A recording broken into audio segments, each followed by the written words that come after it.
ఎప్పుడైనా ఆలోచించారా? ఎందుకు కొంతమంది ఇళ్లల్లోకి అర్ధరాత్రి తర్వాత వెళ్ళకూడదు అని?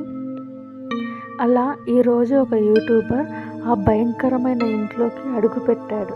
కానీ తిరిగి బయటకు రాలేదు. ఇది చెయ్యి చూపించిన ఆమె కథ. స్టోరీ స్టార్ట్ చేసే ముందు అందరూ నా ఛానల్ని లైక్ చేయండి, సబ్స్క్రైబ్ చేయండి. ఒక గ్రామం బయట బాగా పాతబడిన ఇల్లు ఉండేది.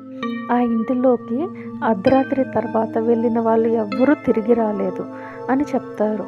ఒకరోజు అర్జున్ అనే బ్లాగర్, యూట్యూబర్ 50,000 సబ్స్క్రైబర్స్ ఉన్నవాళ్ళు అతను తన ఫ్యాన్స్ కోసం రియల్ హంటెడ్ ఎక్స్ప్లోర్ చేయాలని నిర్ణయించుకున్నారు.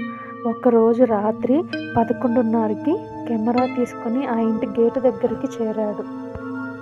అప్పుడు అర్జున్ గేటు తెరిచే సమయంలో చిన్న పాప స్వరం వినిపించింది. అన్నా, నువ్వు ఎందుకు వచ్చావు అని. అతను వెంటనే చుట్టూ చూశాడు, కానీ ఎవ్వరూ లేరు. కానీ కెమెరాలో మాత్రం వెనుక ఒక చీకటి నీడ కదులుతూ కనిపించింది. ఆ ఇంట్లోకి వెళ్ళిన తర్వాత పాత ఫోటోలు, పగిలిన అద్దాలు కనిపించాయి. ఒక ఫోటోలో తెల్ల చీరలో ఒక మహిళ ముఖంలో చిరునవ్వు, కానీ కుడి చేయి మీద నల్ల మచ్చ ఉంది. ఈమె ఇంటి యజమానురాలు అయ్యుండాలి అని అన్నాడు అర్జున్. అప్పుడు అతని కళ్ళు గోడ మీద ఉన్న ఒక తాజా రక్తపు చేయి ముద్రను చూశాడు. అతను దగ్గరగా వెళ్ళి చూస్తే ఆ చేయి ముద్ర కదులుతోంది. అప్పుడే ఒక గొంతు వినిపించింది, ఆమె కథ నీకు తెలుసా అని. అప్పుడు అర్జున్ రికార్డ్ చెక్ చేశాడు. ఆ గొంతు రికార్డ్ అయింది.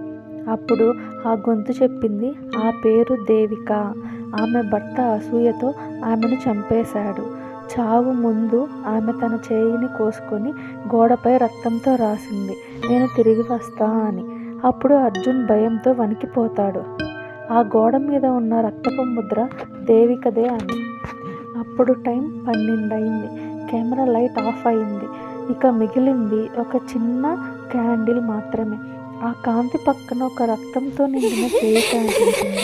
అప్పుడు కొద్దిగా ముందుకు వచ్చి చూడగా ఆమె ముఖం కనపడింది. తెల్ల చర్మం, నల్ల కళ్ళు, ఒక విపరీతమైన చిరునవ్వు. అప్పుడు ఆమె నిదానంగా చెప్పింది, అర్జున్, నన్ను నువ్వు రికార్డ్ చేశావా అని అడిగింది.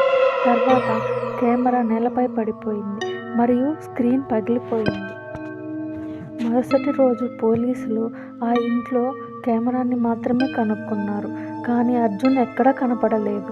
పోలీసులు కెమెరాలో కానీ ఇక్కడ జరిగింది అంతా యూట్యూబ్లో ఎవరు అప్లోడ్ చేశారు అని అందరికీ డౌట్ వచ్చింది. ఈ కథ మీకు నచ్చితే లైక్ అండ్ సబ్స్క్రైబ్ చేసి కామెంట్ చేయండి. పార్ట్ 2 కోసం వెయిట్ చేయండి. బాయ్.